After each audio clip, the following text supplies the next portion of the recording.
अस्सलाम वालेकुम नाज़रीन। वार रूम मां आहियां मुंहिंजो मेज़बान वहीद राजपर।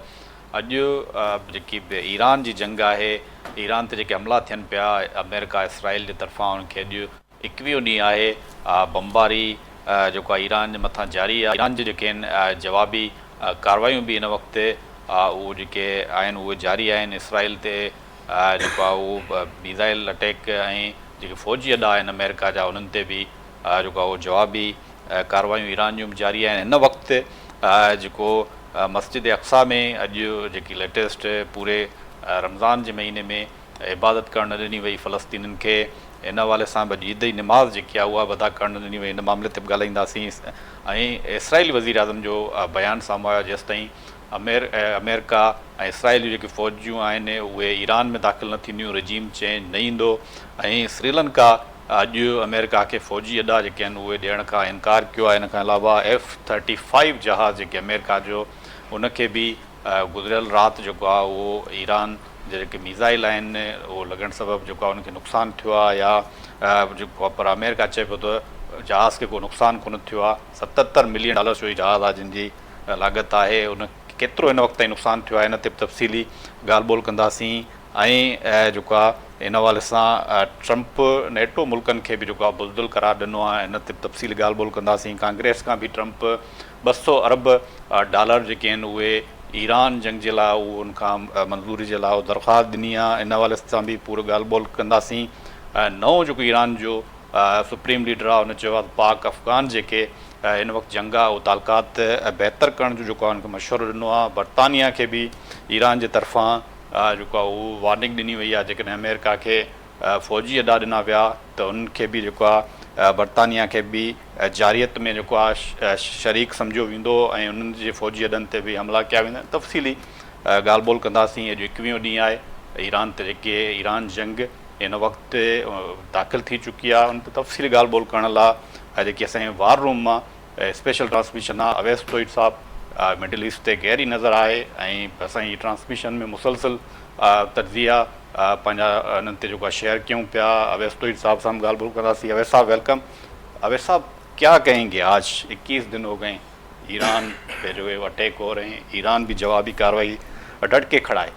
इधर जब बहुत शुक्रिया भाई। देखें, सबसे बड़ी बात यह कि हमारे जब यहाँ पे ईद की तैयारियाँ कर रहे हैं और वहीं पे जो 3000 साल पुराना त्यौहार है नए साल का नौरोज़, आज उसका पहला दिन है। और ईरान के अंदर हमने देखा कि कुछ तस्वीर हैं जिसके अंदर फूल ख़रीद रहे हैं बच्चों के साथ, क्योंकि आपको पता है कि ईद पे बच्चों का वो होता है। लेकिन उसमें भी बमबारी इसराइल की और अमेरिका की बमबारी जारी है तेहरान के ऊपर। तेहरान से जो फुटेजेस आ रही हैं, जो इस्फहान से आ रही हैं, उसके अंदर कहीं कहीं वो, लेकिन बहुत ही फीकी वो नौरोज़ की त्यौहार की है। ये कोई 2 हफ्तों से ज़्यादा बड़ा त्यौहार चलता है और ये उस वक्त मनाया जाता है, यानी कि 3000 साल से मन रहा है, जो पर्शियन इनकी हिस्ट्री है। और उसको बहुत प्राइड के साथ बनाते हैं और उसके अंदर एक पूरा त्यौहार होता है जिसके अंदर दोस्तों को भी विज़िट करना होता है, घर की सफाई भी करनी होती है, फैमिली से भी मिलना होता है, तोहफे ताहिब भी होते हैं और फिर पिकनिक पे भी जाते हैं। पूरा एक सिलसिला होता है। और ये एक ऐसी फेस्टिविटी होती है जो कोई 300-400 मिलियन लोग पूरी दुनिया के अंदर, यानी कि पारसी वो बनाते हैं नौरोज़। हमारे यहाँ जो बहुत सारे लोग हैं जो एक दूसरे के त्योहारों की कदर करते हैं, उनके यहाँ स्पेशल फीस्ट होते हैं, खाने होते हैं। तो ये इसका अगर हम नाज़रीन को बताएं कि उस वक्त ये मनाया जाता है त्यौहार, और हम तो चांद देख के बताते हैं, तो ये उस वक्त मनाते हैं कि क्योंकि आपको पता है कि ज़ोरस्ट्रियन जो ज़रतश्त थे, जो वो आग की पूजा करते थे कदीम ज़माने में। तो वो कहते हैं इक्वेटर जो है, जब हम प्रोग्राम से पहले हम बात कर रहे थे आपस में, इक्वेटर एक इमेजनरी लाइन है और वो दुनिया को 2 हिस्सों में तकसीम करती है। तो वो कहते हैं कि जब सूरज क्रॉस करता है इक्वेटर से और उस वक्त जब रात और दिन बराबर होते हैं, उस वक्त ये बनता है। लेकिन उन बेचारों का, जो मेरी बात हुई है ईरानियन से, मुख्तलिफ दुनिया के हिस्सों में हैं, दोस्त हैं और 20-20, 25-25 साल से दोस्त हैं, एक साथ काम किया है। वो कहते हैं कि इस वक्त जो है वो दिन रात जो है गम की फ़िज़ा जो है जी। उनको पूरी लपेटे हुई है, उनके कुछ के रिश्तेदार ईरान के अंदर है कुछ है, तो एक बहुत ही शोक का सा एक है, गैर यकीनी सूरत हाल है। लेकिन उसी के अंदर ये जंग जो है वो एक ख़तरनाक मोड़ पे आई है, और ईरान जो हम पहले भी अपने यहाँ पे बैठक में चर्चा किया है वही, वो ख़तरनाक मोड़, जैसे आप कह रहे थे ख़तरनाक मोड़ पे है। 21 दिन हो गए हैं उधर। हम ईरान की अगर पहले बात करें तो ईरान के तो जवाबी कार्रवाइयाँ कर रहा है, और वो ये कह रहे हैं कि हमारी ये एग्जिस्टेंशियल वॉर है, यानी कि हमारी बका की जंग है। हम जब सरवाइव करेंगे तो उस वक्त ये दोस्तियाँ होंगी ना। खलीजी ममालिक उनको कह रहे हैं कि आप जो है हमारे एनर्जी की जो फैसिलिटीज़ हैं उन पे नहीं अटैक करें, तो उन्होंने कहा कि नहीं, अमेरिका ने पहले किया है, अमेरिका ने पहले अटैक किया है, इजराइल ने पहले अटैक किया है। पार साउथ जो नेचुरल बड़ी गैस फील्ड है स्ट्रेट ऑफ हॉर्मस, अब नया हॉर्मस के साथ, वहाँ पर उसको निशाना बनाया, और उसके ऊपर फिर ट्रंप जो है वो इजराइल को भी डांट रहा है और अपने पूरे मैसेज में, और कह रहा है कि ये जो है, लेकिन मासूम कतर को आप निशाना न बनाएं, और अगर आपने निशाना बनाया तो फिर हम आपको सबक सिखाएंगे। तो अब बहस ये है वही कि इजराइल और अमेरिका इन हमलों के अंदर एक साथ है या नहीं है। यानी कि ट्रंप जो है उधर, अब जो नेतन्याहू है वज़ीर आज़म इजराइल का, वो भी कह रहा है कि जी ये हमने खुद किया है, और अब ट्रंप कह रहा है कि आइंदा नहीं होंगे। तो ये मुझे लग रहा है कि एक सोची समझी एक होता है ना साजिश, कि आप करो उसके बाद फिर आप दूसरा बड़ा भाई बन जाए, बोले नहीं नहीं यार, वो होता है ना गली के अंदर बदमाश, जिस तरह एक कोई थप्पड़ मार दिया, मुक्का मार दिया, और उसके बाद दूसरा आता है छुड़वाता है। लेकिन ट्रंप जो है वो तो एक फ्रस्ट्रेशन का भी शिकार है। अगर आप ये देखें कि आज के ही दिन के अंदर वही पेंटागन मांग रहा है 200 अरब dollar, 200 billion dollars. 200 billion dollars में तो तीसरी दुनिया के तरक्की याफ्ता ममालिक के कोई 100 मुल्क जो है उनकी इकोनॉमी सही हो जाए, है ना। है श्रीलंका है, बांग्लादेश है, पाकिस्तान है, वगैरह वगैरह, और बहुत सारे इस तरह ममालिक। तो उनका 200 बिलियन, उस पर ये कह रहे हैं, वहाँ पे बहस है कि भाई ये जंग जो है आप इतनी कॉस्टली एक्सपेंसिव जंग कैसे कर रहे हैं। तो ट्रंप का जवाब ये है कि ये तो एक सस्ता सौदा है, सस्ता सौदा है कि न्यूक्लियर जो थ्रेट है ईरान की तरफ से। अब ये बताइए कि न्यूक्लियर थ्रेट तो उनके खुद काउंटर टेररिज्म के जो डायरेक्टर हैं, जो केंट, हमने बात की थी बयान वहीद की, उन्होंने बयान में क्या कहा था, जी रिजाइन भी कर दिया उन्होंने रिजाइन किया था, और रिजाइन में बोला था कि जी ईरान से कोई थ्रेट नहीं है, मेरा ज़मीर गवारा नहीं करता कि मैं इस जंग में पॉलिसी में साथ रहा हूँ अमेरिका के। और साथ में इस्तीफे के साथ उन्होंने ये कहा कि ये इजरायली लॉबी कर रही है। तो अब एक जो बहस है अमेरिका में वो है कि ये अमेरिका फर्स्ट है या इजराइल फर्स्ट है, क्योंकि डोनाल्ड ट्रंप ने तो आके एक ही नारा लगाया था कि America first, mega make America great again. तो उनके अंदर भी तहफ़्फ़ुज़ात हो रहे हैं कि 80% लोग सर्वे के मुताबिक अमेरिका के अंदर ये कह रहे हैं कि ये जंग आप इजराइल की लड़ रहे हैं, ये जंग कैसे आप कर रहे हैं। और उसके ऊपर सोने पे सुहागा कि 200 बिलियन डॉलर आप जो है वो पेंटागन मांग रहा है, एस्टैब्लिशमेंट मांग रही है अमेरिकी। तो एक बहस ये है कि क्या डोनाल्ड ट्रंप के कंट्रोल में ये जंग है या नहीं है। स्टार्ट तो इन्होंने की, डोनाल्ड ट्रंप ने, अमेरिका ने स्टार्ट किए, तो क्या इनके कंट्रोल में है नहीं है। क्योंकि ये हम बात पहले भी कर चुके हैं वही कि एक सैकड़ों वेसल जो हैं, जहाज़ या ऑयल टैंकर्स, वो पानी में हैं, अब नए हॉर्मस के आसपास हैं, और वो जो ऑलरेडी तेल लेके निकल चुके थे। तो अब डोनाल्ड ट्रंप कह रहे हैं कि उस पर हम सैंक्शंस हटा सकते हैं। तो इसका मतलब है कि एनर्जी क्राइसिस इतना बढ़ गया है, जी जी हाँ, इतना बढ़ गया है कि यूरोप के अंदर इमरजेंसी नाफिज हो रही है, कीमतें बढ़ गई हैं, 110-115 डॉलर पर बैरल हो रहा है। वो कह रहे हैं कि अगले महीने 1.5 महीने के अंदर तो ये मामला ऐसा बहरान होगा कि ना खाने बनाने के लिए चीज़ होगी, ना हीटिंग का जो मसला होगा वो नहीं होगा, क्योंकि कतर की ऑयल फील्ड भी मुतासिर हुई है। तो एक बहुत बड़ा बहरान इस वक्त हमारे सामने खड़ा है। इस वक्त अवैध साहब, जैसे यूक्रेन जंग है वो यूरोप को पहले ही बड़ा परेशान कर चुकी है। बिल्कुल सही क्राइसिस है, इकोनॉमी, महंगाई हो गई है। इस पे बात करेंगे। अमेरिका में मिड टर्म भी आ रहे हैं, तो जिस तरह ट्रम्प उरूज पे थे, उनके जो पॉपुलरिटी इस वक्त तो ग्राफ नीचे गिरा है, वो शदीद जो है वहाँ पे मुखालफत हो रही है ईरान जंग की। जी बिल्कुल। देखिए डोनाल्ड ट्रंप की कुछ वजूहत हैं। अभी तो देखें उनके साथ एक कल्ट फॉलोइंग है, जिस तरह इमरान खान के साथ एक फॉलोइंग है ना, कि इमरान खान के लोग जो हैं कि जी खान साहब जो भी कह रहे हैं वो सही कह रहे हैं, तो डोनाल्ड ट्रंप का ये है। 2016 में आए थे जब वो, तो उस वक्त भी एक कल्ट फॉलोइंग लेकर आए थे, और लग ही रहा था कि अब अमेरिका की सियासत में डोनाल्ड ट्रंप एक ऐसी शख्सियत आए हैं जिससे पोलराइज सोसाइटी होगी, पोलराइज दुनिया एक जन्म देगी, क्योंकि पॉपुलिस्ट लीडर है डोनाल्ड ट्रंप। ज़्यादा देर नहीं लगाते डिसीजन लेने में, जो बोलने में, किसी को भी कुछ भी बोल देते हैं।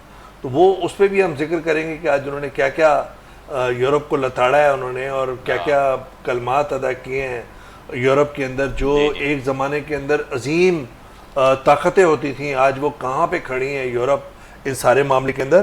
तो डोनाल्ड ट्रंप जो आप बात कर रहे थे, एक तो मिड टर्म पोल्स, आप बिल्कुल सही कह रहे हैं, 80% लोगों की राय ये है कि ये जंग नहीं होनी चाहिए और तहफ़्फ़ुज़ात हैं। वो ये कह रहे हैं कि डोनाल्ड ट्रंप के जो अपने सपोर्टर्स हैं उनके उसमें तहफ़्फ़ुज़ात है, ख़यालात में वो ये कह रहे हैं कि आप तो अमेरिका को ग्रेट बनाने चले थे, आप तो अमेरिका में पैसे लेके आने वाले थे, ये जो hundreds of billions of dollars आप बाहर गैर मुल्की फ़ौज के अंदर जब आप कहते थे कि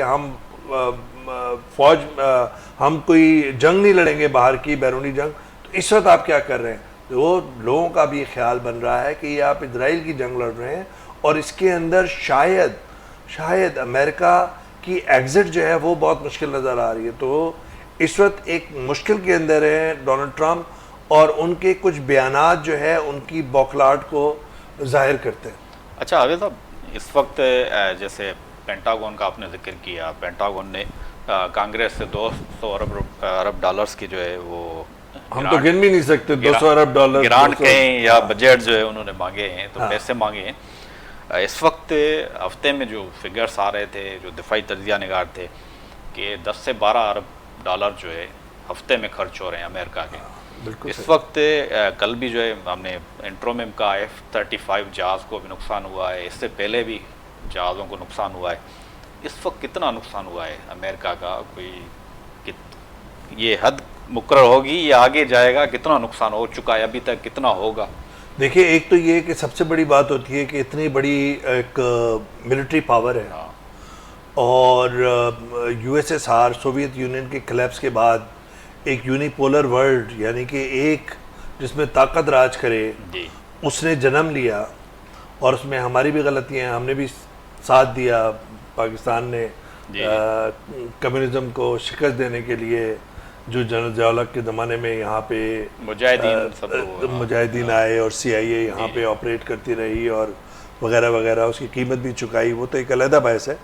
लेकिन उसके बाद अमेरिका की इतनी बड़ी ताकत और इतनी बड़ी मिलिट्री कि जहाँ पे कहते हैं कि कोई 600 से ज़ायद उनके फ़ौजी अड्डे पूरी दुनिया के अंदर हों, और मशरिक़ वस्ता के अंदर ख़ुद 13-14 वहाँ पे फ़ौजी अड्डे हैं, बहरी उनके पास क़ुव्वत है, एयर फोर्स है, डिफेंस सिस्टम है।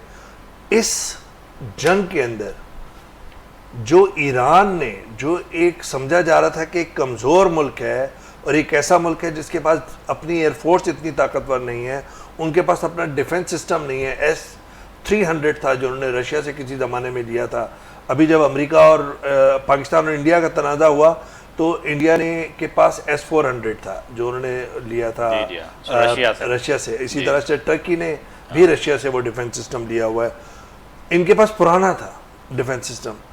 उस सारे उसके बाद भी तन तनहा ईरान ने उनकी जो फौजी, एक होते ना कि एक इमेज होता है, नुकसान तो मैं और आप वो बता ही नहीं सकते कि कितना नुकसान है, लेकिन हाँ उसका सबसे बड़ी बात ये होती है कि उनकी जो अस्करी ताकत थी या मिलिट्री पावर थी, उसका जो इमेज है वो शटर हो गया कि नहीं, अमेरिका क्या के भी आप नाकारा बना सकते हैं, उनके हालात भी नाकारा जी, जी। बना सकते हैं। और उसकी 2-3 मिसालें मैं दूंगा। एक तो जो फौजी अड्डे हैं खलीजी ममालिक में, तो ईरान ने क्या किया कि 8 से 10,000 डॉलर के जो शहद उनके ड्रोन्स हैं और दूसरे उनके जो मिसाइल्स हैं, उनके ज़रिए उस डिफेंस सिस्टम जो सेप्टर्स थे वो इस तरह नाकारा बनाए कि उनको अंधा कर दिया और उनको रडार नाकारा हो गए। तो हद तो ये कि उनको साउथ कोरिया से आलात लेकर आना पड़े, तो इसका मतलब है नुकसान हुआ। जी जी एक तो सबसे बड़ी कि आपकी जो क्या कहते हैं आम ज़बान में अगर स्ट्रीट में कहें दादागिरी होती है ना, जी, हाँ। वो आपकी ख़त्म हुई। जो अस्करी एक आपका इमेज था कि नहीं आप नाकाबिल शिकस्त हैं, आप उसी की एक मिसाल F-35 जिसका आपने जिक्र किया, जिसका सोशल मीडिया पे वैसे बहुत ज़्यादा मुबस्सिरीन कह रहे थे उसकी कि ये कैसे मुमकिन हुआ कि F-35 जो पूरी दुनिया की जो ताकतें थीं, मुल्क थे, वो ख़रीदने के लिए बेचैन थे अमेरिका से, और अमेरिका कह रहा था नहीं ये तो हमारे शोकेस के लिए, हमारे जी, यूज़ के लिए, उस F-35 को डैमेज कैसे किया। तो होता ये कि अगर अगेन F-35 है और अगर उसको आपने अपने रडार पे ले आए तो इसका मतलब है कितना भी डैमेज हुआ, चाहे वो एक होल हुआ है, चाहे अमेरिका का तो मानना ये है कि वो कहीं ना कहीं सेफली लैंड हो गया और जी, सेफ जी। उसमें जोन में आ गया, लेकिन अगर उसको हल्का सा भी डैमेज किया है तो इसका मतलब ये है कि मुस्तकबिल के अंदर F-35 की जो सुपरमेसी थी बैटलफील्ड के अंदर, वो चकनाचूर हो गई। अगर ये सारी हकीकत पे मबनी है, जैसे राफेल की राफेल की मार्केट जैसे गिर गई। रोमांस खत्म हुआ था कि किस तरीके से धड़ाधड़ 5-6 राफेल हाँ। गिर गए, पूरी दुनिया के अंदर चर्चा हुआ कि पाकिस्तान के जो पायलट्स थे उन्होंने कितनी महारत के साथ चाइनीज़ वेपनरी को यूज़ किया और चाइना की भी वाह वाह हो गई। उन्होंने तो जंग भी नहीं लड़ी, जंग तो हमारे लोगों ने लड़ी। हाँ। उसके बाद पूरी वेस्टर्न के एक तरफ वेस्टर्न टेक्नोलॉजी थी और दूसरी तरफ चाइनीज़ टेक्नोलॉजी थी। उन्होंने कहा ये बिलियंस ऑफ डॉलर्स की, ये मिलियंस ऑफ डॉलर्स की, ये फिर भी इनको शिकस्त दे दी, तो वो राफेल गिर पड़े और वगैरह वगैरह। मुझे लगता है कि एक जो रोमांस था, एक जो उनकी ताकत की, तो नुकसान सबसे बड़ा ये हुआ कि आपकी ताकत का इमेज जो है वो चकनाचूर हो गया। खौफ खत्म हो गया अमेरिका का, जो खौफ था कि अमेरिका सुपर पावर है, नाकाबिले अस्करी खौफ जो था ना वो चकनाचूर हो गया। जी जी। अभी इसमें भी हम बात करें अवैध साहब, श्रीलंका ने, अमेरिका की बात हो रही है जी। फौजी अड्डा देने से इनकार किया है। हाँ, श्रीलंका देखिए, श्रीलंका तो जाहिर बात है कि एक आइलैंड है, छोटा मुल्क है, और वहाँ पे कोई 1979 से 1989 से 89 से लेके 2008-9 तक वहाँ पे इंसर्जेंसी चली है, तामिल इंसर्जेंसी, जी। जिसको लीड कर रहे थे प्रभाकरन। जी और उसके अंदर पहले इंडिया इन्वॉल्व था, फिर उसके बाद और ताकतें इन्वॉल्व थी, फिर पाकिस्तान का भी एक डिफेंस उनके साथ बहुत अच्छा ताल्लुक था। जी जी। और श्रीलंका का तो मैं तारीख इस वजह से बता रहा हूँ कि श्रीलंका इस सारे मामले में कहाँ फिट हो रहा है। श्रीलंका ने जहाँ पर वो डेस्परेट थे, क्योंकि वहाँ पे सुसाइड अटैक्स हो रहे थे, तामिल टाइगर्स, जी जी। ख़वातीन, आपको पता है कि राजीव गांधी का जो असैसिनेशन हुई थी वो उस वक्त हुई जब तामिल एक खातून ने उनको गारलैंड यानी कि हार पहनाने के लिए तमिलनाडु के उसमें दिया था और फिर ख़ुद अपने आप को ब्लास्ट कर दिया था। तो यहाँ तक मामलात हो गए थे। प्रामदासा जो सदर थे उनको मार दिया था। मैं ख़ुद श्रीलंका की इंसर्जेंसी मैंने कवर की है कुछ अरसे के लिए AFP के लिए। तो वहाँ पे उनका इजराइल के साथ एक डिफेंस स्ट्रेटजिक इक्विपमेंट्स वगैरह के राब्ता था। इजरायली काफ़ी वहाँ पे तैनात रहे हैं श्रीलंका के अंदर। अब जब ईरानी बोट, आपको पता है कि वो श्रीलंका के ऊपर जो है वो अमेरिका ने दावा किया कि उसको उन्होंने डबो दिया है और उसको तबाह किया है, उसके अंदर 72 के लगभग ईरानी सेलर जो हैं वो शहीद हुए थे। तो श्रीलंका ने क्या किया है कि श्रीलंका कह रहा है कि भाई हमारे मुल्क में अपने मसले हैं, अभी इकॉनमी का मसला है, वहाँ पे पूरा प्रोटेस्ट हो गए थे, फ्यूल वहाँ पे नहीं था। हम इस मामले के अंदर न्यूट्रल हैं। तो उन्होंने न्यूट्रल का मतलब ये अपने आप को इंडिया से भी अलहदा कर दिया, क्योंकि इंडिया का आपको पता है कि नरेंद्र मोदी जो है वो इस जंग से 2 रोज़ पहले इसराइल गए थे और उनका इसराइल के साथ बहुत, और वो कहते हैं कि मेरे दरीना दोस्त हैं नेतन्याहू। तो ये एक, तो श्रीलंका ने मेरे ख्याल में बहुत एक तरह से विजडम का मुजाहरा करते हुए अपने आप को न्यूट्रल रखा है, और कि हम इस जगह जहाँ पे वो इंडिया के साथ हैं और जगहों पे उनका है, आइलैंड है छोटा, वो कहते हैं हम इसके मुताबिक नहीं हो सकते, इस झगड़े में हमारा नियंत्रण नहीं है, हम न्यूट्रल है, हम कोई अड्डा वड्डा नहीं दे रहे। अच्छा, इसमें अभी आज जो है इसराइली वज़ीर आज़म का बयान भी मीडिया में चल रहा है, जब तक हम ज़मीनी फ़ौज ईरान में दाखिल नहीं करेंगे तो रिजीम चेंज नहीं होगा, मुमकिन नहीं है। देखिए, गोल पोस्ट शिफ्ट कर रहे हैं। डोनाल्ड ट्रंप ने एक तरह से, जिस तरह एक बोस्ट करते हैं, वो तो एक बयान दे देते हैं ना कि मैं ग्रीनलैंड पे भी कब्जा कर लूँगा, कनाडा हमारी 51st स्टेट होगी, और फिर हम जो है वो वेनेजुएला से सदर को ले आएंगे, फिर हम तबाह कर देंगे ईरान को, ईरान के सुप्रीम लीडर को एलिमिनेट करके रजीम चेंज कर देंगे।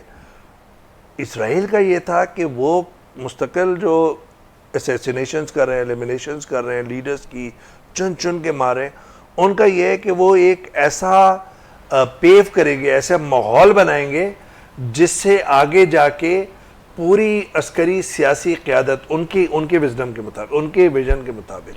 तो अमेरिका के जो इसराइल के अज़ाइम हैं वो तो ये थे कि एक ऐसा माहौल बनाएं, इतनी हम सियासी अस्करी शख्सियात को हम एलिमिनेट करें ईरान के, कि उनका सिस्टम धड़ाम से गिर जाए और उसके बाद जो है वहाँ पर रजीम चेंज हो जाए। ये उनका पहले बयान रहा है। दूसरा, उनका ख़ित्ते के अंदर अपनी हेजेमनी कायम करना है मिडल ईस्ट के अंदर, और वो ईरान को समझते हैं कि यही एक बड़ा दुश्मन है, इस वजह से इसके ऊपर इसको ख़ात्मा करें। 40 साल से नेतन्याहू, 40 साल से नेतन्याहू की किस बात पे हम एतबार करें, 40 साल से वो ये जो है वो कह रहा है कि इनके पास न्यूक्लियर प्रोग्राम है, और बस अब 2-4 महीने में बनना चाहता है। आप अंदाज़ा लगाए, 2-4 महीने में बनना चाहता है, तो वो 40 साल के बाद भी न्यूक्लियर टॉक्स क्यों हो रहे हैं? यही है ना कि आप यूरेनियम इनरिच इतने ना करें कि आप एटम बम बना लें। तो नेतन्याहू जो है वो अपनी बका की भी जंग लड़ रहा है, करप्शन के चार्जेस हैं, पॉलिटिक्स के अंदर आपको रेलेवेंट रखना चाहता है, और फिर उसी जुनून के अंदर कहीं ना कहीं वो जो अल्ट्रा वायलेट जो राइट विंगर्स हैं, उनके साथ उसका कोलिशन भी हुआ। ये जो इजराइल के अंदर जो रूलिंग कोलिशन है उनका, तो कनेसेट मेरे ख्याल में उनका पार्लियामेंट है ना, तो उसके अंदर 100 के करीब सीटें होती हैं शायद, अगर मुझे सही याद है। उसके अंदर 1-2 सीट की ताकत से इस वक्त इक़्तिदार में है। तीसरी बात ये कि अगर वो आज हो जाता और ये गाज़ा पे जंग नहीं मुसल्लत करता, ये जुल्म नहीं ढाता, तो वो फिर जेल के अंदर होता। इतने करप्शन के चार्जेस उनके ऊपर, सख्त तरीन करप्शन के चार्जेस हैं, लेकिन उसने माहौल ऐसा बना दिया है कि अब एक ग्रेटर इसराइल की बात हो रही है। तो उसके अंदर जो आपने जिसका जिक्र किया नेतन्याहू ने, कि नेतन्याहू ने कहा कि अब फौजें आप यहाँ पर उतार दें, बूट्स ऑन ग्राउंड, फिर वहाँ से एग्ज़िट नहीं हो सकता। ये अमेरिका को भी पता है। बूट्स ऑन ग्राउंड का मतलब ये है, अभी भी देखें ना, अमेरिका के अंदर 6-7 लोगों की लाशें गई हैं फ़ौजियों की इसी जंग के अंदर।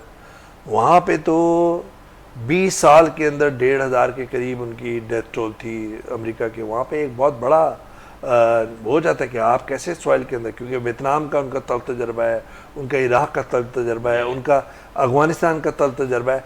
तो वहाँ के अवाम नहीं चाहती या कि आपके फ़ौजी जो हैं वो ग्राउंड में जाएं। ईरान में जाएंगे तो आपको पता है 2 लाख के लगभग तो उनके रेवोल्यूशनरी गार्ड्स हैं, 4 लाख जो है वो पैरामिलिट्रीज हैं, जिस तरह पैरामिलिट्री फोर्स होती है, जिसके अभी चीफ को इन्होंने शहीद किया है लारिजानी के साथ। बिसाज के जो चीफ है उनको किया था, बिसाज नाम है उसका। फिर एक और है आर्थिश शायद इनका है, तो 3 लेयर्स हैं फ़ौज की। तो एक रेगुलर आर्मी है, एक रिजर्व या पैरामिलिट्रीज है, और एक रेवोल्यूशनरी गार्ड्स हैं। तो ये कोई 7-8 लाख के करीब है। जी। और आपको पता है कि ऐसे जब वो इतना मुकाबला कर रहे हैं कि आयरन डोम को जो है वो उसमें से उन्होंने ब्रीच कर दिया, और टेल अवीव को, हाइफा की ऑयल रिफाइनरी को निशाना बनाया है, जेरूसलम में उनके मिसाइल गिरे हैं, और वो सारे गल्फ कंट्रीज़ के अंदर उन्होंने पूरा पैरालाइज कर दिया है। तो वो क्या ग्राउंड में आके, ग्राउंड ट्रूप्स आके क्या एक बहुत तवील जंग हो जाएगी 10-12 साल मेरे ख्याल में। तो दूसरा एक आखिर में ये बताऊं मैं आपको वहीद कि नेतन्याहू जो है ना, उनका इंग्लिश फ्लुएंट बोलते हैं, MIT के ग्रेजुएट है और बहुत दिमाग, जाहिर बात है आप इसे शातिर कह लें, ज़हीन कह लें, जो भी है, MIT का ग्रेजुएट है, अमेरिका के उसी के एक्सेंट में बात करते हैं, इंग्लिश के अंदर फ्लुएंट है, और बहुत अच्छे अपने लोगों के लिए बहुत अच्छी तकरीर भी, शोला बयान मुकर्रर भी अपने उसमें है। वो हेब्रू यानी कि इब्रानी ज़बान के अंदर कोई बयान देते हैं और इंग्लिश के अंदर कोई और बयान देते हैं। तो अभी जो उन्होंने एक बयान दिया उसको देखें आप, दोनों ज़बानों में उसने रिपोर्टर्स को और उसको जवाब कैसे अलग दिए। उनसे पूछा है जंग कैसे ख़त्म होगी, कब ख़त्म होगी, तो इंग्लिश में उन्होंने कहा कि एज सुन एज पॉसिबल, जितनी जल्द ख़त्म हो सकती है, आप अंदाज़ा भी नहीं लगाएंगे उतनी ख़त्म होगी। हेब्रू में क्या कहा उन्होंने, इब्रानी के अंदर उन्होंने कहा हम उस वक्त तक जंग लड़ते रहेंगे जब तक ये जंग में उनको शिकस्त नहीं हो जाती ईरान को। तो वहाँ पे एक तवील नज़रियाती जंग बना के बता रहे। तो नेतन्याहू जो है उसके बयानात अलग, लेकिन अज़ाइम ख़तरनाक, अमेरिका भी साथ, बहुत सारे मगरबी ताकतें साथ। अच्छा, इसमें अब जैसे फ़ौज, वो ज़मीनी फ़ौज कह रहे हैं ईरान में दाखिल करें, उनका प्लान दूसरा भी था कि कुर्द जो हैं हम वो ईरान में भेजेंगे। जी, कुर्द जी, ठीक है ना, इराक़ के जो कुर्द हैं, टर्किश जो वहाँ पे लग रहे हैं, या ईरानी सिस्तान के जो बलोच हैं, तो ये पूरे उनके प्लान थे, वो तो नाकाम हो गए। हाँ, रजीम चेंज तो नहीं होती। रजीम चेंज का उनका बयान था कि भाई ये हम सियासी अस्करी सपोर्ट, इनको जो प्लान भी था, हाँ, सपोर्ट मिलेगी यहाँ से, कुर्दों से, सिस्तान से, वो नहीं शामिल है उनके। कि देखिए, ईरान और इराक, कुर्द जो हैं वो 4 ममालिक के अंदर बटे हुए हैं, और कहते हैं कि एक ऐसी इतनी बड़ी नेशन है, 3 करोड़ के करीब को या तादाद बताते हैं। और हमारे बहुत दोस्त हैं जो अमेरिका में भी साथ काम किया और जगहों पे हमारे साथ दोस्ती है, और बहुत लोकली बहुत विजडम के साथ हैं। जिस तरह हमारे यहाँ आप कह लेना कि ऐसे कबीले जो अपनी धरती के साथ बहुत जुड़े हुए हों, इस तरह के हैं, तो आपको तरह तरह की कहानियाँ भी बताते हैं। तुर्की के अंदर कुर्द हैं, सीरिया के अंदर कुर्द हैं, और इराक़ के अंदर कुर्द हैं, और ईरान के अंदर कुर्द हैं। तो ये पूरा खित्ता जो है इन 4 में बटे हुए हैं।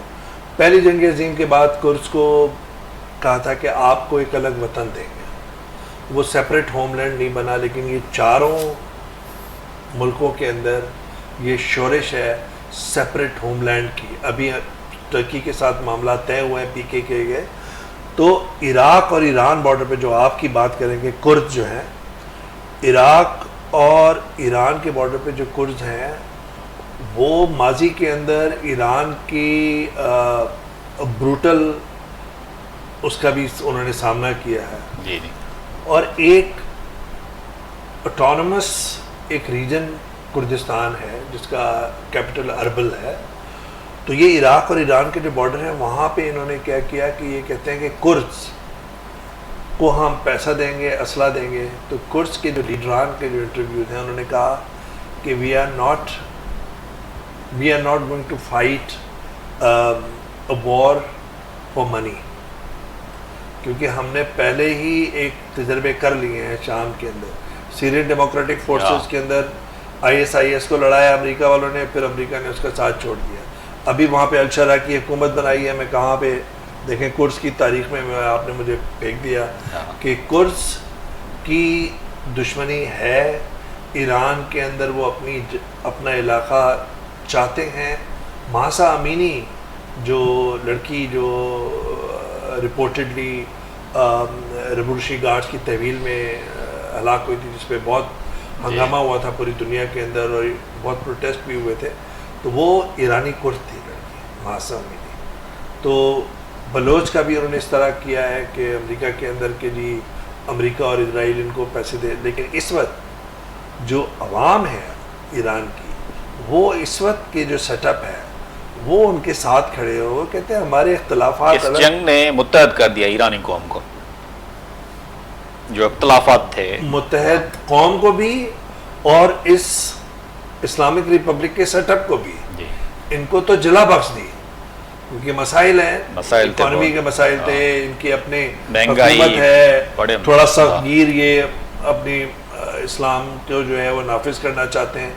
उसके बाद लेकिन सारे आप देखेंगे फुटबॉल की टीम की लड़कियां आ गई इस ऑस्ट्रेलिया से, अगर आपने देखा जी हाँ, वो असाइलम भी उनका हो गया था, असाइलम भी हो गया था, उसमें से ही वापस आ गई। उनका बड़ा ज़बरदस्त किस्म का वालाना तरीके से वो किया है। दुनिया के अंदर मुख्तलिफ इलाकों के अंदर जो ईरानी कौमियत के लोग थे, जो ईरान में रह रहे थे, वो लाइन लगाए हुए हैं एयरपोर्ट्स पे कि वापस ईरान जाना है। तो ये कौम अलग है, इसकी तहसीब हज़ारों साल पुरानी है, जज्बात अलग हैं। तो मेरे ख्याल में वापस उस पर ही कि ये अपनी बका की जंग लड़ रहे हैं, और लोगों को, अवाम को ये पता है कि इस वक्त अमेरिका और इजराइल जो ताकतें हैं वो उनके मुल्क को और उसकी सिविलाइजेशन को तबाह करना चाह रहे हैं। अच्छा आगे साहब, अभी जो अमेरिका के वजीर जंग थे जिन्होंने इस्तीफ़ा दिया, ईरान पे ऐसी भी बात हो रही है क़यादत पे, उन्होंने कहा कि जो सुप्रीम लीडर थे शहीद अली खामनाई, वो जौहरी प्रोग्राम के हक़ में नहीं थे, तेज़ी लाने के हक़ में नहीं थे, उनको शहीद कर दिया गया। इस पे क्या कहेंगे? जी, जो उनका एक फतवा है, जो शहीद आयतुल्लाह अली खामनेई हैं, जिनको अभी 28 फरवरी को इजरायली और अमेरिकी स्ट्राइक्स के अंदर जो शहीद हुए हैं, उनका एक फतवा था कि एटम बम नहीं बनाना चाहिए जी। और उनके पूरे दौर के अंदर एटम बम नहीं बना।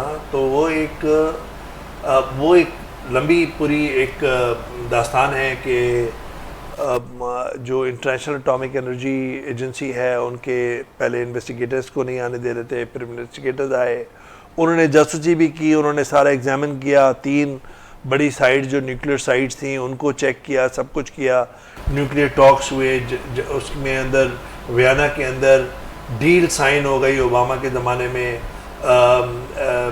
और उसके बाद जो है वो जब डील साइन हो गई ओबामा के ज़माने में, जवाद ज़रीफ़ थे, तो जवाद ज़रीफ़ जो है वो जब वो डील हुई तो उस वक्त ईरानी अवाम के ट्वीट और बयान क्या आ रहे थे कि विंटर इज़ ओवर, यानी कि सर्दी जो है वो ख़त्म हो गई है। इतनी शायरी के साथ जुड़े हुए लोग हैं ना, अशार के साथ, सिम्बॉलिज़म के साथ जुड़े हुए हैं ना। सिंध के अंदर है, आप देखो कि आप एक कोई बयान आप करो और उसके साथ आप हज़रत शाह लतीफ़ भिटाई के कोई अशार सुनाता है, कोई सच्चे सरमच के सुनाता है, कोई किसी का कलाम सुनाता है। तो एक उनकी वाइफ जो थी वो भी उधर पहुंच गई वियना, वो फेसबुक पे अपडेट कर रही थी। तो एक पूरी तरह से जश्न मनाया जाता है कि यार अब इक़्तिसादी पाबंदियाँ रिलीज भी हो गई हैं। अभी देखें ना, ट्रंप अभी तक ताने दे रहा है और वो गलत बयानी से काम ले रहा है। वो कह रहे हैं ट्रंप के साथ ही कि जी ओबामा जो है उसके ज़माने में $150 बिलियन आपने ईरान को दे दिए। अरे ईरान पे तो आपने पाबंदियाँ लगाई हैं, वो तो एक छोटे से वक्त के लिए आपने कंडीशनल आपने सैंक्शंस उठाई थी। तो मुझे लगता है कि ईरान, लेकिन हाँ ये ज़रूर है कि अब जो माना ये जा रहा है कि वो फतवा अब उनकी शहादत के बाद ख़त्म हो गया। जो मेरी ईरानियों के साथ बात हुई है, जो नज़र रखते हैं और बहुत बड़ी बड़ी शख्सियात हैं, जो जिनकी गहरी नज़र है, किताबें लिखी हैं, उनका मानना है कि अब वो जो फतवा था कि एटम बम ना बनाएं और नहीं बनाना चाहिए, वो अब ख़त्म हो गया। नए जो आयतुल्लाह है, जो मुश्तबा खामेनी हैं, जो उनके साहबजादे हैं, अब ये उन पर होगा कि क्या वो न्यूक्लियर प्रोग्राम को कंटिन्यू रखना चाहेंगे या नहीं करना चाहेंगे। तो ये एक बड़ी ख़तरनाक बात भी है मगरबी ताकतों के लिए। अच्छा, इस पे अवैध साहब बात चल रही है तो आखिरी इस पे सवाल हम कर लेते हैं, फिर दूसरे सवाल भी बहुत हैं। अब जो ये बहस चल रही है कि ईरान की जो अभी मौजूदा क़यादत है, जो जैसे अली लारेजानी थे, अली आयतुल्लाह ख़ामनेई थे, ये एक नरम थे, इनका मौक़िफ़ एक नरम था, पॉलिटिकल और बात समझते थे, सीनियर लीडरशिप थी। अभी जो नौजवान लीडरशिप आई हुई है वो कह रहे हैं सख्त कीर है, मौक़िफ़ उनका सख्त कीर है।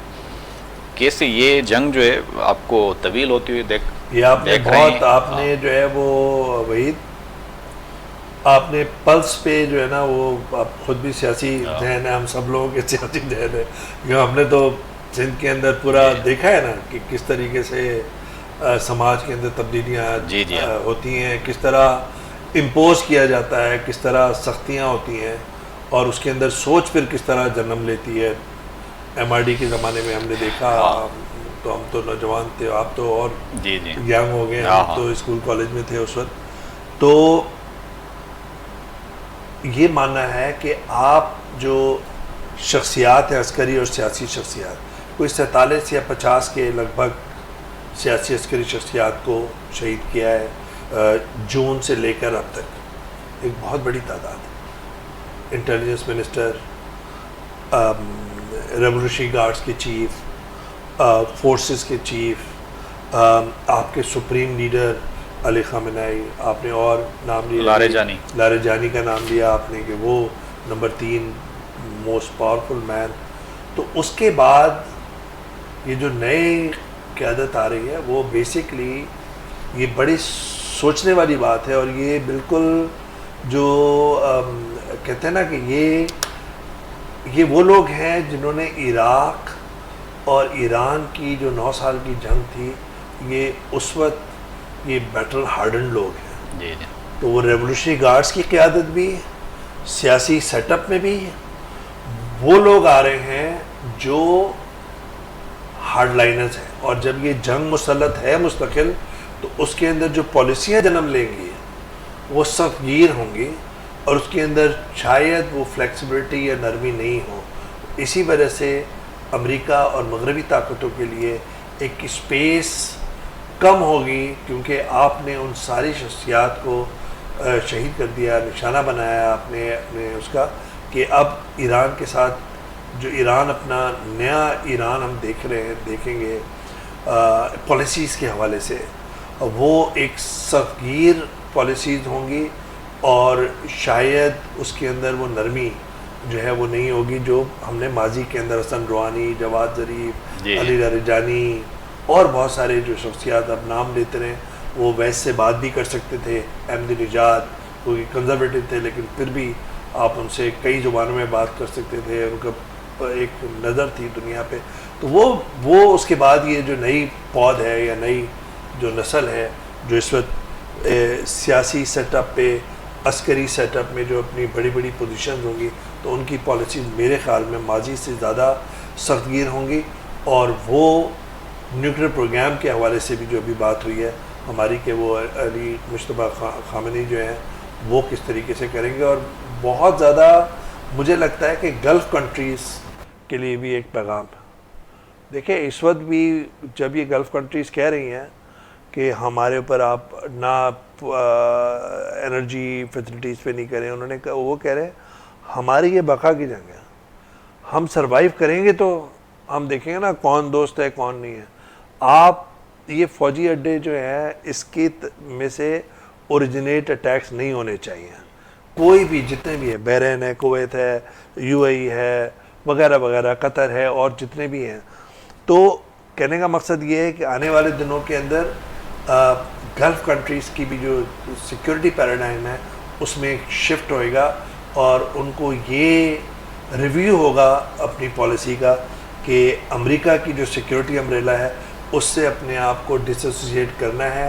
ये बाइस क्या लाइबिलिटी है, बाइस तशवीश है, बाइस झगड़ा है या तनाज़ा है, या बाइस तहफ़्फ़ुज़ है। तो पूरा एक नया एक नक्शा बनता हुआ नज़र आ रहा है, जिसके अंदर बहुत ज़्यादा फ़िक्र अंगेज़ लकीरें भी सामने नज़र आ रही हैं।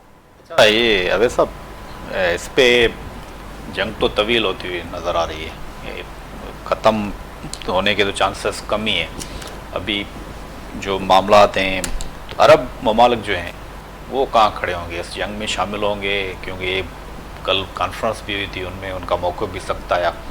अमूमी ख्याल ये है, इनका रोल क्या होगा? देखिए, एक तो सबसे बड़ी बात यह है कि दहाइयों से जो गल्फ़ कंट्रीज़ हैं उन्होंने सिक्योरिटी के उसकी वजह से ये कहा था कि अमेरिका के साथ सिक्योरिटी होगी तो वो अपनी इकनॉमिक एक्टिविटीज़, अपनी ट्रेड, अपनी पूरी जो इक़्तिसादी ज़िंदगी है वो उसको आराम से सही तरीके से करेंगे, कोई जंगें नहीं लड़ेंगे और इजराइल उन पे हमला नहीं करेगा, ना अमेरिका करेगा। जब अब इतने hundreds of billions of dollars आ रहे, तो उसके बाद मेरे ख्याल में वो अब जो पॉलिसी है वो अब दम तोड़ती नज़र आ रही है।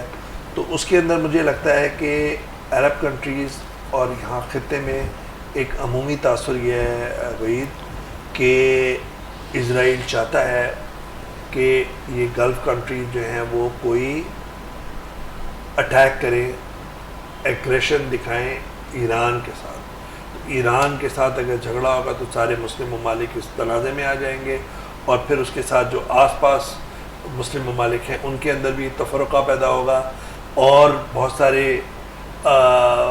मामला जन्म देंगे। तो वही चाह रहे हैं कि ये तनाज़ा ख़त्े के अंदर, ये गल्फ़ कंट्रीज़ जो हैं ये ईरान के साथ एग्रेसिव उसमें चले जाएं, जंग के अंदर उतर जाएं और उस पोस्टर की वजह से वो इजराइल और अमेरिका के और करीब आ जाएंगे, ऑर्बिट में आ जाएंगे। इसी वजह से खलीजी रियासतें, उनकी जो क़यादत है इस वक्त तक एक रिस्ट्रेन तहम्मुल का मुजाहरा कर रही है, कि अब तक वो एग्रेशन को ईरान की तरफ नहीं दिखा रहे। मुझे लगता है कि मुस्तक़बिल के अंदर ये एक जब पॉलिसी डिसीजन होएगा, ये अगर बहुत तूल पकड़ती है ये, तो फिर वो ख़तरा होगा कि कहीं एक दो खलीजी ममालिक जो हैं वो इस जंग के अंदर ईरान के ख़िलाफ़ तो नहीं हो सकते, लेकिन ईरान का ये है कि आई फॉर एन आई, आँख का बदला आँख। अगर अमेरिका हम पे अटैक करेगा, इजराइल हम पे अटैक करेगा, हम वही बनाएंगे निशाना खलीजी ममालिक को। तो वो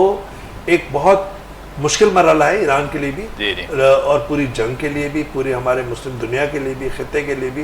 लेकिन मुझे लगता है कि खलीजी ममालिक जो हैं इस वक्त एक दानिशमंदाना, एक बहुत तहम्मुल का मुजाहरा कर रहे हैं, लेकिन क्या मुस्तक़बिल में वो सब्र का दामन जो है वो टूटेगा? क्योंकि पूरी इकॉनमी जो है वो एक तरह से स्टेक पर है। 17% कतर की जो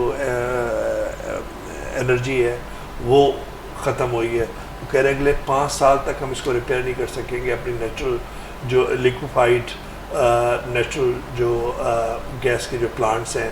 फिर हम जो मुख्तलिफ़ कौमियतें हैं, नेशंस हैं, उनके साथ हम जो एग्रीमेंट्स हैं उनको हम पूरा नहीं कर सकेंगे। तो इसी तरह सऊदी अरब का है, इसी तरीके से यूएई के अंदर तो पूरी लाइफ ही तितर बितर हुई है। तो ये मुझे लगता है कि एक मुश्किल मरहला, बहुत सारे सवालात, लेकिन सबसे बड़ा मुश्किल मरहला खुद मुस्लिम दुनिया के लिए। अच्छा, ये अवैध साहब, इस पे गैस फील्ड वगैरह पे आपने जिक्र किया तो सवाल मेरे जहन में आया। वफाकी वज़ीर पेट्रोलियम जो हैं अली मलक, वो कह रहे थे अगर 25 दिन तक ये जंग चली तो जो ऑयल फील्ड्स हैं, गैस फील्ड्स हैं, वो 25 दिन के बाद उनके पास कैपेसिटी नहीं होगी ज़ख़ीरा करने की, तो उनको मजबूरन बंद करनी पड़ेंगे प्लांट्स बंद हुए तो उसमें फिर चलाने के लिए 1 महीना चाहिए दरकार है। तो ये यहाँ अब जुम्मे के दिन ये जो है ये ऑयल फील्ड वगैरह और उसकी बात कर रहे हैं खलीजी ममालिक की। जी, खलीजी ममालिक की। तो खलीजी ममालिक के अंदर प्रोडक्शन तो बहुत कम हो गई है। प्रोडक्शन नहीं, वो तो जो भी है निकाल रहे हैं ना, अभी तक निकाल रहे हैं। वो कह रहे हैं अगर 25 दिन कैपेसिटी उनके पास नहीं है ज़ख़ीरा करने की, अगर 25 दिन ये जंग चलती है। कतर ने तो ये ऑन रिकॉर्ड बोला है, कतर ने ऑन रिकॉर्ड बोला है कि भाई हमारे पास तो ये तो बंद करने होते हैं। फिर बंद करने के बाद भी 1 महीना फिर लगेगा उनको दोबारा स्टार्ट करने में 1 महीना उनको चाहिए। ये इसी तरह है सही कि अगर आपने कभी गांव में लकड़ी के चूल्हे पे खाना खाया है। जी जी, आप भी देहात के, हम भी देहात के। नहीं, मैं आपसे कह रहा हूँ, खाया है ना? जी जी। तो अगर उसमें जब पानी डाल देते हैं तो ठंडा हो जाता है, फिर उसके बाद दोबारा हाँ। गर्म करने के लिए चूल्हा जो है एक पूरा होता है, वो एक आप उसको हम क्या कहते हैं सिंधी के अंदर, जो फूक ॼण। हाँ वो हाँ। फूके मारते हैं, हाँ। उसके बाद फिर वो आग लगती है, तो एक पूरा है। तो इसी तरीके से अगर हम कहें बॉयलर के अंदर है, जो स्टील मिल वगैरह के बॉयलर्स होते जी, हैं जी, हाँ। या फैक्ट्रीज के बॉयलर्स होते हैं, उनको जब एक दफ़ा ठंडा होता है तो इसी वजह से बोलते हैं कि बीस्ट भी बोलते हैं, कि इनको मुस्तकिल आपको फीड करना होता है। जी जी। और एक और जर्नलिज्म के अंदर हाँ। भी है कि मीडिया जो है ना वो एक ऐसा बीस्ट है जिसको अगर आप खबर नहीं दोगे तो ये ख़त्म हो जाएगा, ये आपस में एक दूसरे को खाने जी, जी। लगेंगे। तो इसी तरीके से जो पावर प्लांट्स हैं, इसी तरीके से जो प्रोडक्शन है, जो इस वक्त बहुत मुतासिर हुई है, और इसी वजह से कतर की क़यादत, सऊदी अरब की क़यादत, यूएई की क़यादत, वो सारे जितने भी ये एनर्जी और ऑयल के साथ जुड़े हुए हैं सारे खलीजी ममालिक, वो ये समझ रहे हैं कि ये जंग अगर ख़त्म नहीं हुई तो फिर उनकी इक़्तिसादी जो पोजीशन होगी वो इतनी हाँ। कमज़ोर हो जाएगी। तो तनाज़ा गहरे से गहरा होता जा रहा है, और लग ये रहा है कि अमेरिका जो है, डोनाल्ड ट्रंप इसके अंदर बौखलाहट का शिकार है। अमेरिका फंसा हुआ है, इजराइल अपने अज़ाइम के लिए किसी भी हद तक जा सकता है, खलीजी ममालिक को पेन महसूस हो रहा है, और उधर ईरान है वो कहता है ये फैसला कुन जंग है, ये डिसाइसिव जंग है हमारे लिए, हम ये नहीं चाहते कि हर 6-8 महीने बाद इजराइल और अमेरिका हम पे हमला करें, और वो ये कह रहा है कि एग्जिस्टेंशियल हमारे लिए है, हम सरवाइव करेंगे तो हम और लोगों का ख्याल कर सकेंगे। तो एक ऐसी आपने भंवर देखा है ना नदी के, जी, जी, नदी हाँ। में तो नहीं होगा हाँ। मेरे ख्याल में, मैं नदी नहीं, के अंदर स्विमिंग नहीं की है मैंने, राइस कैनाल में थोड़ी सी जी, मैंने जी, हाँ। की है स्विमिंग, लालकाना में, चूँकि पैदाइश मेरी लड़का है। तो वो जो भंवर होता है जो समंदर के अंदर या उसके अंदर, वो ऐसा भंवर बनता जा रहा है, और ये जंगी भंवर है जिसके अंदर यूरोप एक तरफ है, अमेरिका दूसरी तरफ है, इजराइल पूरा मशरिक़ वस्ता, पूरा साउथ एशिया। और आपने वो बात नहीं कही कि डोनाल्ड ट्रंप इतने बौखला गए हैं कि उन्होंने अपने नेटो इत्तेहादियों हाँ, को, यूरोपीय इत्तेहादियों को बुज़दिल करार दिया है। बुज़दिल करार दिया। हाँ। उन्होंने कहा ये पेपर टाइगर्स हैं, हाँ। अगर ये मेरे साथ नहीं आ रहे तो ये पेपर टाइगर्स हैं, ये तो स्ट्रेट ऑफ हॉर्मुज़ को आज़ाद करा सकते हाँ। थे, उसका कंट्रोल जो है अस्करी कंट्रोल ईरान का ख़त्म कर सकते थे। तो एक तरफ कहने का मकसद ये, जहाँ पे यहाँ पे तनाज़ा बहुत जड़ें पकड़ रहा है, शिद्दत पकड़ रहा है, वहाँ पे वाइट वर्ल्ड गोरों के देश के अंदर भी डिवीजन हुई है, डिवीजन हो गई है। अवै साहब ये हमें कह रहे हैं कि वाइंड अप करें, टाइम कम हाँ, है। हाँ। नाज़रीन, वार रूम मां पंहिंजे मेज़बान वहीद राजपर खे ॾींदा इजाज़त। ईद जा जेके आहिनि उहे 3 ॾींहं वार रूम जेको आहे उहो हिन वक़्तु आर्ज़ी तौर ते वरी ईद जे चौथे ॾींहं खां इहे स्पेशल जेकी ट्रांसमिशन आहे असांजी उहा बरक़रार रहंदी, ऐं इन उमेद सां त हीअ जेके 3 ॾींहं आहिनि उहे ईरान लाइ, मुस्लिम उम्मा लाइ जेको आहे उहो ख़ैर ख़ैरियत सां गुज़रनि, ऐं का हिन वक़्तु जेकी जंग आहे जंहिंजे करे सॼी मिडल ईस्ट जा जेके मुल्क आहिनि, मुस्लिम मुल्क, उहे हिन वक़्तु सख़्तु परेशान आहिनि, ऐं हिन वक़्तु जेकी जंग आहे उहा बि 21 ॾींहं हुनखे थी आहिनि, ऐं ईद चौथे ॾींहं ते वार रूम स्पेशल ट्रांसमिशन में हिकु भेरो ॿीहर हाज़िर थींदासीं। तेसिताईं पंहिंजे मेज़बान वहीद राजपर खे ॾींदा इजाज़त। अल्लाह हाफ़िज़।